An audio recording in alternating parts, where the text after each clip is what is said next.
Valentina Solis avait appris à porter peu, parce que la vie lui avait enseigné que ceux qui portent trop avancent lentement. Cet après-midi-là, pourtant, elle portait un panier en osier, un bol de riz assaisonné, 2 petites pommes et la main de Sofia, sa fille de 6 ans, qui sautait sur les traces sèches laissées par les roues des tracteurs sur le chemin de terre. Le soleil descendait derrière les collines de São Bento das Lomas, répandant une lumière dorée sur les poteaux de bois, les vieilles clôtures et les champs qui semblaient s'endormir en silence. Valentina marchait sans hâte.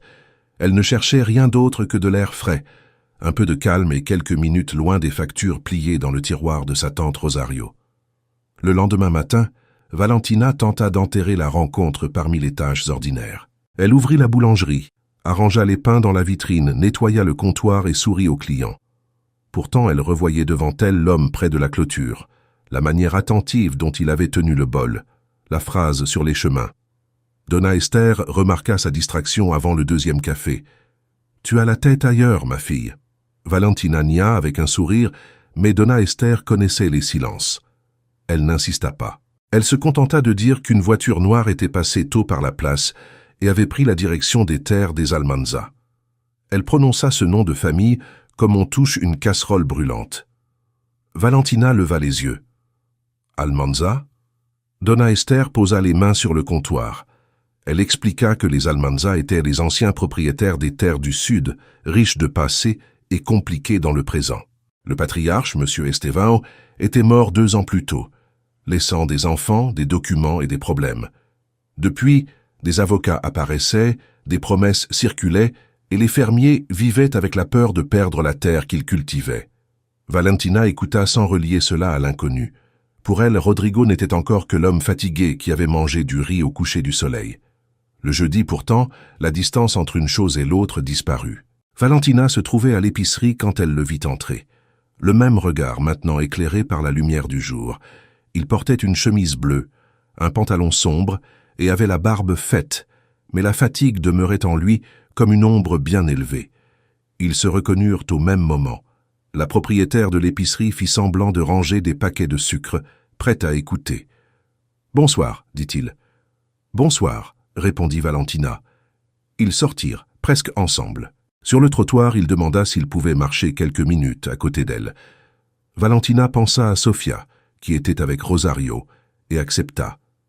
Ils suivirent la rue principale, passant devant la petite église, devant le bar de M. Celso. Pendant un moment, aucun des deux ne parla. Le silence entre eux ne semblait pas vide. Il ressemblait à une table dressée qui attendait le premier mot. « Je m'appelle Rodrigo Almanza », dit-il enfin.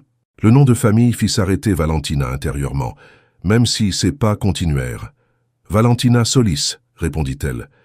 Il répéta son nom avec respect, comme quelqu'un qui reçoit quelque chose de délicat. Puis, il la remercia encore pour le riz. Valentina dit que ce n'était pas grand-chose. Rodrigo secoua la tête. « Peu dépend de celui qui mesure, dit-il. Pour moi, c'était beaucoup. » La phrase n'était pas embellie. Elle était simple, et c'est pour cela qu'elle pesa. Ils s'assirent au bar de M. Celso pour prendre un café. Rodrigo raconta qu'il était revenu à São Bento pour résoudre la situation des terres de son père. Il parla de ses frères, Gustavo et Marcos, des anciens contrats, des familles qui dépendaient des champs et de la pression de la vente. Gustavo voulait transformer l'héritage en argent rapide. Marcos, comme toujours, suivait le plus fort. Rodrigo voulait une autre issue, mais il ne savait pas s'il y parviendrait. Valentina écouta. Elle n'offrit pas de conseils précipités. Elle avait appris qu'écouter vraiment était différent d'attendre son tour pour parler. Quand Rodrigo eut terminé, elle ne posa qu'une seule question. « Et que voulait votre père ?»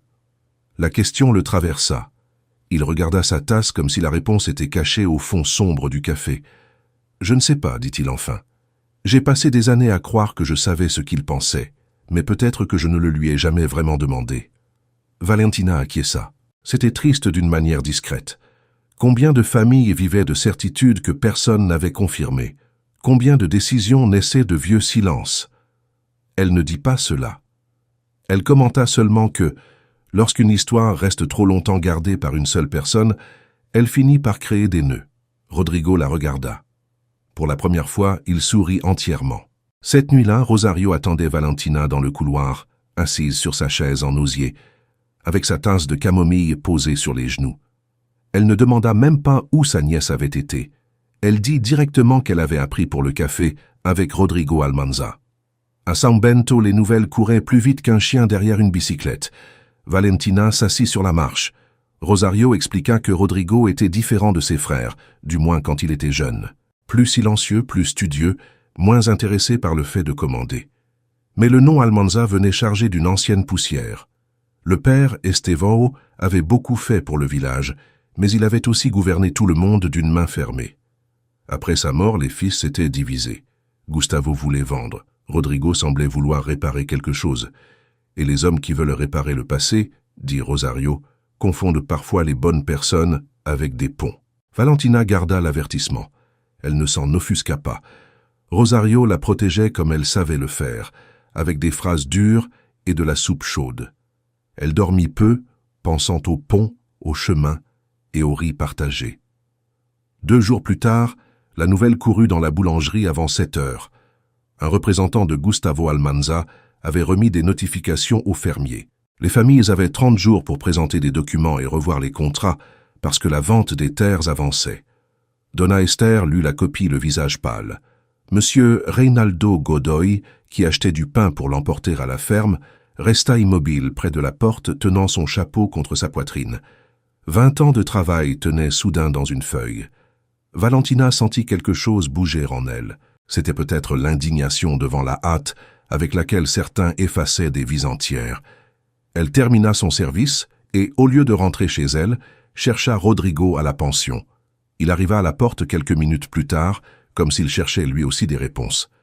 Il avait reçu la nouvelle. Ses épaules étaient tendues, mais ses yeux étaient fermes. Valentina ne demanda pas si elle pouvait aider. Elle dit qu'elle connaissait les familles, qu'elle faisait confiance à Donna Esther, à Rosario, au prêtre, peut-être un peu à elle. Elle dit que les documents pouvaient être éparpillés, des lettres gardées, des reçus oubliés, et qu'avant toute décision, quelqu'un devait écouter chaque personne touchée. Rodrigo resta silencieux. Puis il demanda pourquoi elle ferait cela.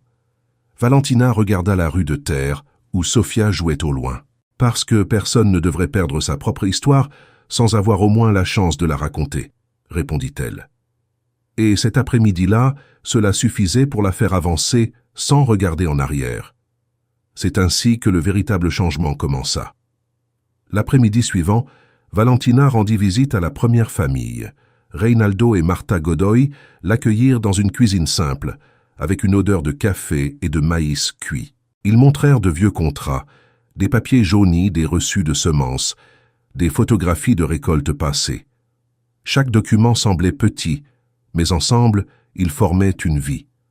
Ensuite vinrent les Usieira, les Paredes, les Dias. Dans chaque maison, Valentina écoutait plus qu'elle ne questionnait. Elle laissait les gens ouvrir les tiroirs, les boîtes et les souvenirs à leur propre rythme. Chez Céleste Paredes, elle trouva la première pièce inattendue. La vieille dame apporta une boîte à chaussures attachée avec une ficelle et en sortit une lettre écrite à la main par Estevão Almanza.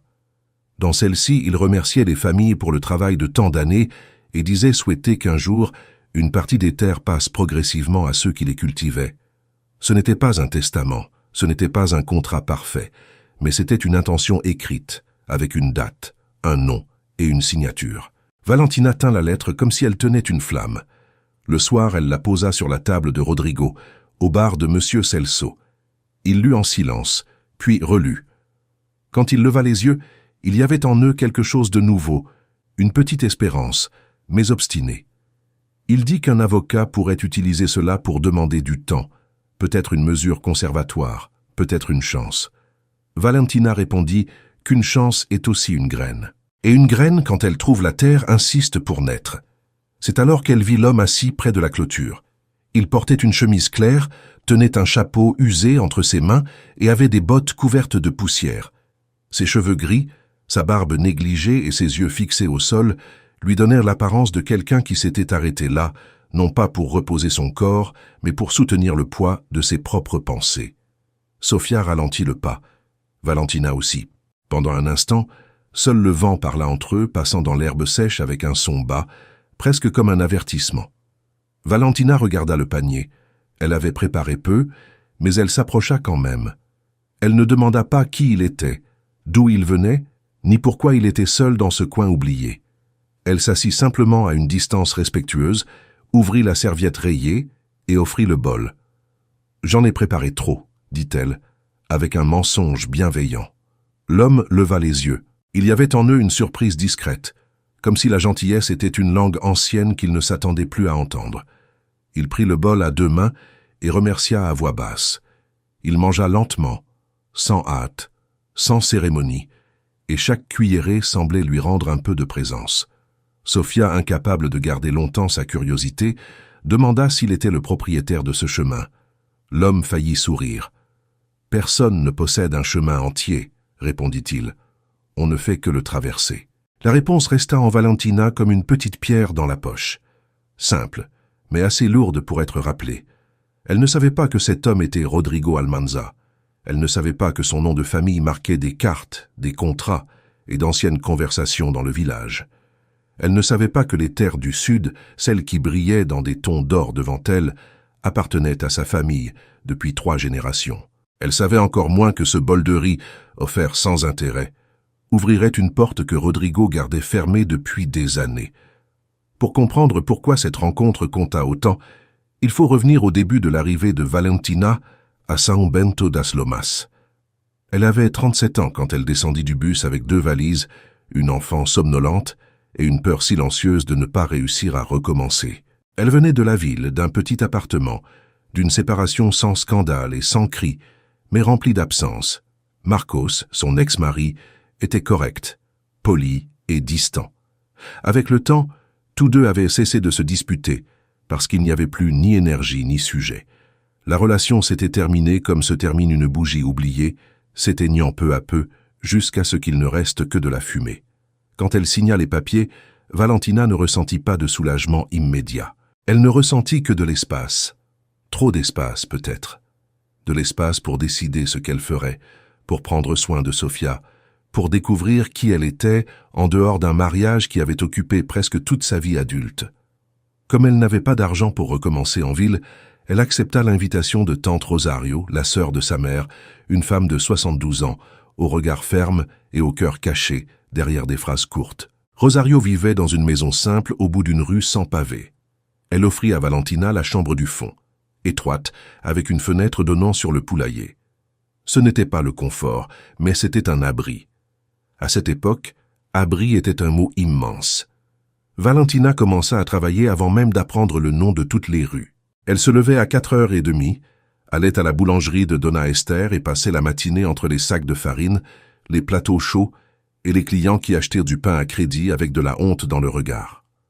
L'après-midi, elle allait chercher Sofia à la petite école, lavait du linge pour des familles connues de Rosario, et lorsqu'il restait du temps, marchait dans les champs pour se rappeler que le monde avait encore un horizon. Elle ne se plaignait jamais à voix haute, non pas parce que cela ne faisait pas mal, mais parce qu'elle avait appris à économiser les plaintes de la même manière qu'elle économisait le sucre, le savon et le gaz. Sofia était le centre de tout. Elle avait des yeux attentifs, les cheveux attachés avec des rubans colorés et des questions qui arrivaient avant que le café ne refroidisse. Elle voulait savoir pourquoi les fourmis marchaient en file, pourquoi les nuages changèrent de forme et si les maisons ressentaient le manque des gens qui partaient. Cette dernière question fit s'arrêter Valentina un soir, alors qu'elle pliait un drap. Elle répondit que peut-être les maisons gardaient des souvenirs, mais que les personnes pouvaient construire de nouveaux souvenirs ailleurs. Sofia accepta, comme les enfants acceptent les grandes vérités quand elles viennent dans une voix douce.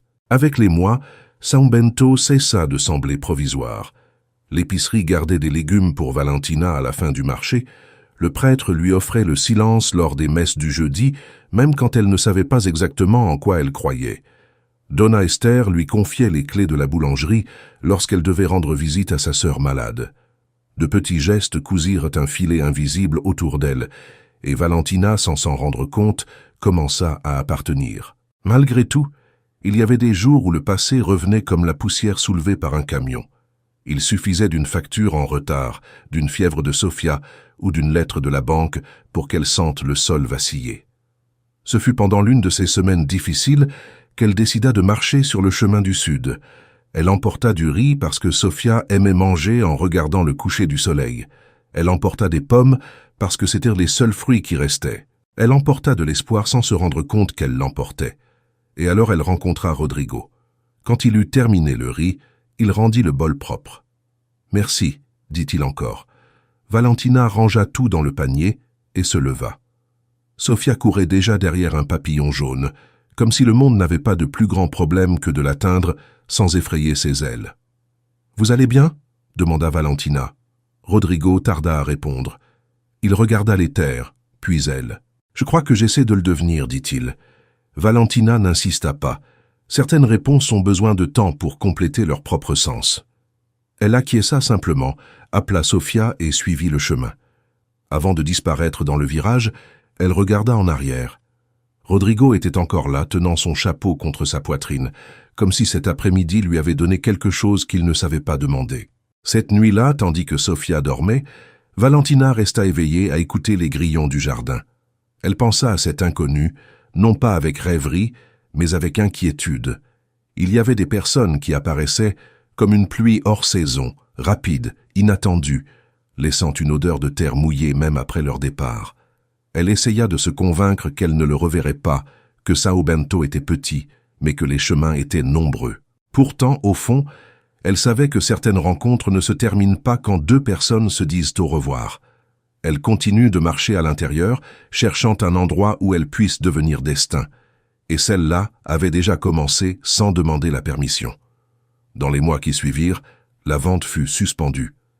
Marcos signa avec Rodrigo, Gustavo recula, et Federico organisa un accord pour protéger les familles. Les terres ne furent pas perdues. Elles devinrent une coopérative simple, guidée par le travail, le respect et la mémoire. Valentina continua à la boulangerie, mais elle ne marchait plus comme quelqu'un qui demandait la permission au monde. Sofia courait librement dans les champs, appelant Rodrigo pour lui montrer ses pierres. Un après-midi doré, sur le même chemin, Rodrigo rendit le bol lavé et dit que ce riz avait sauvé plus qu'une faim. Valentina sourit. Parfois, un petit geste plante toute une vie et guérit des lieux qui semblaient vides.